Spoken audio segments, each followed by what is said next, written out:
অধিকাংশ উপজেলা চেয়ারম্যান অনুগত সংসদ সদস্যদের স্বেচ্ছাচারিতা বাড়ার সংখ্যা। এটি হচ্ছে সুজনের একটা মূল্যায়ন প্রতিবেদন দর্শক, যেটি আনুষ্ঠানিকভাবে তারা প্রকাশ করেছে। আসলে এই উপজেলা চেয়ারম্যানরা নানা কারণে অনুগত, এটি এক অর্থে ঠিক যে তারা এমপিদের সমর্থিত, অধিকাংশই, সব না। যখনই নাকি এমপিদের সমর্থিত আরেকজন উপজেলা চেয়ারম্যান হবেন, তখন যেটি হয় যে তখন এমপিরা তখন আরও ক্ষমতাশালী হন এবং তাদের স্বেচ্ছাচারিতা বাড়ার ঝুঁকি থাকে। এমনিতেই এক দলেরই নির্বাচন, তার মধ্যে আবার নিজের স্বজনরা, একেবারে নিজের যে অনুগত লোকরা, তখন তারা নমিনেট করতেছেন এবং তারা সেইভাবে নির্বাচিত হয়ে যাচ্ছেন। এখন এমপি যদি কাউকে সমর্থন করেন, ওই এলাকায় যেহেতু মানুষের তো ভোট নেই, মানে দলের লোকজন, তখন সবাই এমপির কথা অনুযায়ী দিতে থাকেন। এইভাবেই একটা ক্ষমতার কাঠামো আমাদের গ্রামে গঞ্জে বা তৃণমূলে তৈরি হয়েছে। তো সেই বিষয়টি আজকে এই মূল্যায়ন প্রতিবেদনে উঠে এসছে। এখানে বলা হচ্ছে, বর্তমানে উপজেলা পরিষদগুলোর বেশিরভাগ সম্পদশালী ও ব্যবসায়ীদের নিয়ন্ত্রণে। অধিকাংশ উপজেলায় সংসদ সদস্যদের স্বজন ও অনুগত ব্যক্তিরা চেয়ারম্যান নির্বাচিত হয়েছে। এর ফলে সব ক্ষমতা সংসদ সদস্যদের হাতেই কেন্দ্রীভূত হওয়ার আশঙ্কা রয়েছে। তাতে এমপিদের স্বেচ্ছাচারিতা আরও বাড়তে পারে। আসলে নির্বাচিত এটা নির্বাচনের নামে এক ধরনের সিলেকশন হয়েছে।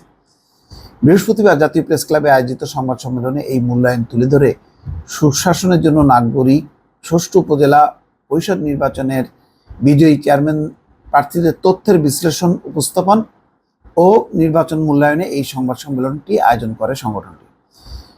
গত 8 মে থেকে কয়েক ধাপে উপজেলার পরিষদ নির্বাচন অনুষ্ঠিত হয়। সুজন নির্বাচিত মোট 470 জন উপজেলা চেয়ারম্যানের তথ্য বিশ্লেষণ করেছে। সুজনের তথ্য অনুযায়ী নির্বাচিত 470 জনের মধ্যে 360 জনের পেশাই ব্যবসায়ী, যা শতকরা 76.60%। এরপরে আছে কৃষিজীবী 48 জন, আইনজীবী 19 জন, শিক্ষক 15 জন। ষষ্ঠ উপজেলা পরিষদ নির্বাচনে বিজয়ী 470 চেয়ারম্যানের মধ্যে 42 জনের বার্ষিক আয় 1 কোটি টাকার বেশি। সুজন বলছে, নির্বাচনে স্বল্প আয়ের প্রার্থীদের নির্বাচিত হওয়ার হার কম, বরং বেশি আয়ের প্রার্থীদের নির্বাচিত হওয়ার হার প্রায় দ্বিগুণ। এটা আর বলার অপেক্ষা রাখে না, এটা গবেষণা না করলেও চলবে।